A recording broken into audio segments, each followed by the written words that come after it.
My name's Justin McInerney. I am Creative Director for Gladson Limited. We are in the showroom for HMS International Fabrics and Gladson Limited at 730 Fifth Avenue in Midtown Manhattan. Huddersfield is a town in a county called Yorkshire. There are a number of mills operating in the town, one of which is Huddersfield Fine Worsteds, which has been at the center of fine wool manufacturing for centuries. It's located in the Pennine Hills, and the rainwater that filters into the bedrock and the water table is the perfect pH balance for finishing fine fabric. One way of looking at it is if you took all of the ingredients that are present in Huddersfield and you transported them somewhere else in the world, the wool would not be as good. It's impossible to replicate the cloth from Huddersfield because of the water. When it combined with the skills of the workers that have been handed down for generations, it creates a cloth that tailors impeccably, and that can't be replicated elsewhere. We use a finishing facility in Huddersfield that has a borehole that goes 1,500 feet down into the water table from directly the floor of the finishing plant into the ground. Ever since then, they've been able to use that virgin water from the water table underneath the facility to scour and finish the wool, and that really is the secret to the success of our finished cloth.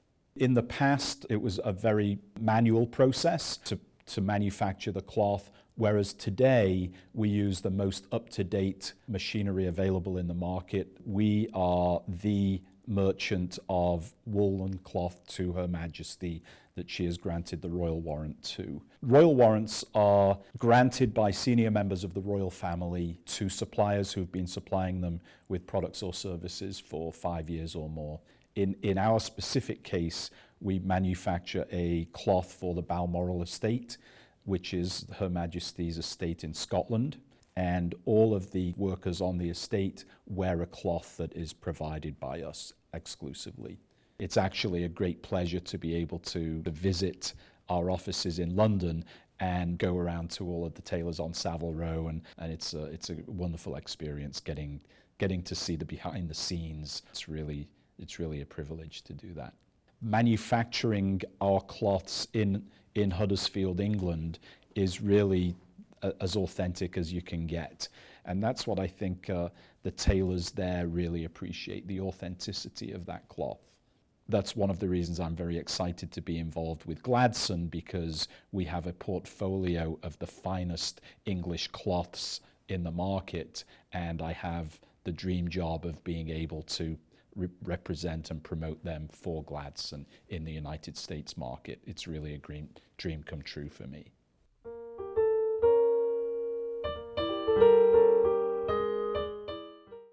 Now what I'd like to do is take you through the exhibition and show you some of the archive photographs from the 1930s through the 1950s that we have over in Huddersfield that we brought here to New York for the exhibition. So the first shot is wool sorting, and it has a gentleman who is manually sorting raw fiber of merino wool. Each of the images shows a process or part of the process of the manufacture of wool that took place in Huddersfield during the 1930s through to the 1950s.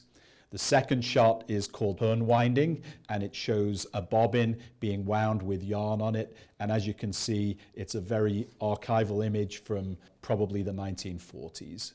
And the next shot we have is of yarn spinning, and it's of a lady doing the particular job at the mill that is responsible for spinning the yarn.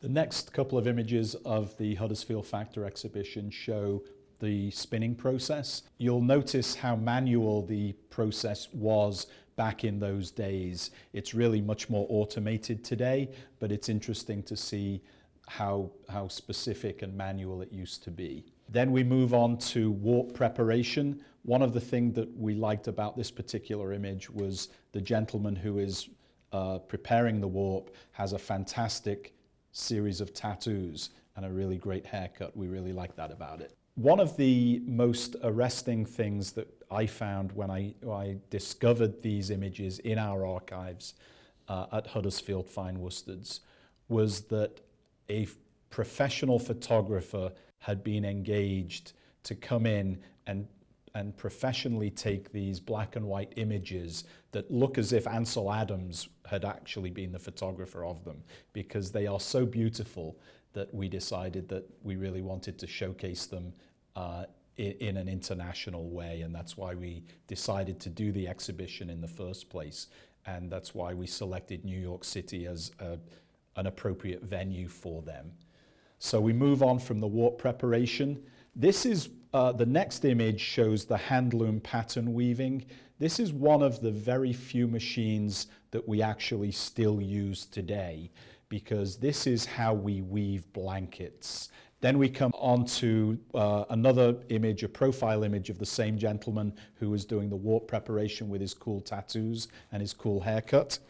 And the final image that I'm showing you here was the image that really made me think we needed to do something with this series of images that I found. It's a very attractive young lady who is inspecting fabric, and she looked so angelic, and the lighting was so perfect on this shot that I thought, wow, we really need to make use of these images. They really are spectacular. The next series of images show a more mechanized progression. We have the weaving shed right here, which shows some of the process that was taking place inside the weaving shed.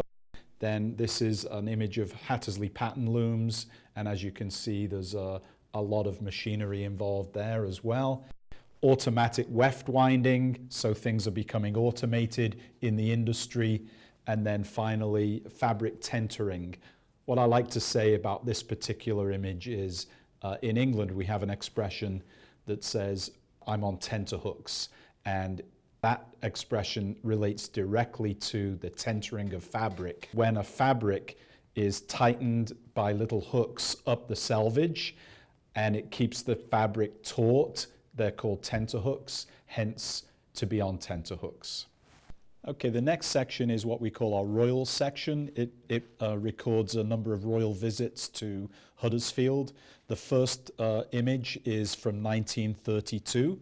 It's the Duke of York, who became King George VI, visiting the Broadhead and Graves Mill back in 1932. And as you can see, the entire mill came out to welcome him for the visit. You can even see people hanging off the fire escape. It's so crowded and so exciting for them. There are 4 images from the visit of Queen Elizabeth II and Prince Philip, or the Duke of Edinburgh, and she was actually visiting the Leroyd Brothers Mill in Huddersfield. As you can see, their state limousine and the entire town, it looks like, has come out to welcome the prince and princess. And then we have them being greeted by dignitaries outside the mill. This is inside the Leroyd Brothers Mill, as you can see. And then the final image is with the mayor and Lady Mayoress of Huddersfield escorting the Queen and Prince Philip in the mill. And we think this is such a beautiful, iconic shot. And as you can see, the ladies of the mill workers, they're all gathered outside to greet the Queen and Prince Philip. So the final image of our exhibition is this wonderful image of a lorry leaving the loading dock of the Broadhead and Graves Mill. And the reason that we selected this particular image, which was taken in 1935, was because it made the connection between Huddersfield and New York directly. So what we have here is a consignment of goods that have been woven for Rogers Peet and Company, which was a chain of retail stores in New York City. It's going from Huddersfield to the Queen Mary to be loaded aboard the ship for the Port of New York to be delivered to Rogers Peet. You'll note that at the time, there were only 2 digits in the Huddersfield phone number for Broadhead and Graves, so it shows you how many telephones there were in the town of Huddersfield back in 1935. We also love the image of the lorry with the split screen on the windshield and the gentleman driving it, who looks like he's disproportionately big for such a small truck. But we thought that this really showed the the connection between New York and Huddersfield in a dramatic way from way back in the 1930s. And that concludes the Huddersfield Factor exhibition.